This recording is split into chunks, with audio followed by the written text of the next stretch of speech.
وہ شیخ سعدی رحمۃ اللہ علیہ کا عجائب و غرائب واقعات مشہور ہے نا، کہ وہ کہا کرتے تھے کہ نا شکر ہے کہ ان عورتوں کو اللہ نے ناک دی ہے، ناک نہ ہوتی نا تو یہ گھو کھاتی کدا خزے پوز نہ میں نہ غل بے خوڑا۔ اس کی ماں کہتی میرے علاوہ بچے کچھ زما بارہ کے دا خبریں نہ ہم فرق طے کرنا۔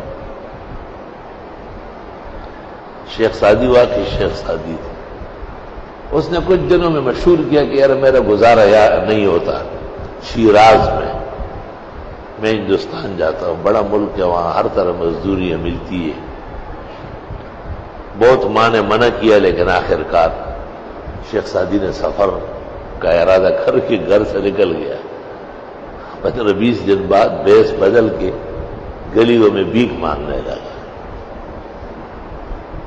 اپنی گلی میں جب آیا پانی مانگا، پانی پلایا، پھر پوچھا آپ کون ہیں؟ میں ملنگ ہوں کہیں کا۔ آپ کون ہے؟ کہ بس میرا ایک بیٹا تھا وہ پاگل ہو گیا ہندوستان چلا گیا۔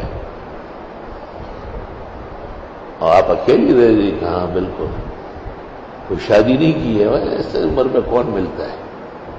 آئے گئے آخر کار شادی کی تاریخ ہو۔ اس نے کہا لوگ مانتے نہیں ہے کہ مجھ ملنگ کو کوئی عورت شادی کرے گی، کوئی نشان تو دے۔ اس نے جلدی جا کے بکسا کھولا اور سب سے قیمتی جوڑا جو تھا وہ نکال کے دے دیا۔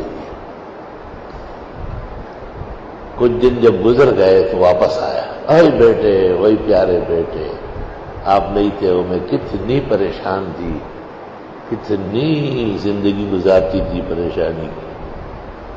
شیخ سعدی نے پھر باتوں میں کہا کہ اگر عورتوں کی ناک نہ ہوتی نا تو یہ گھو کھاتی۔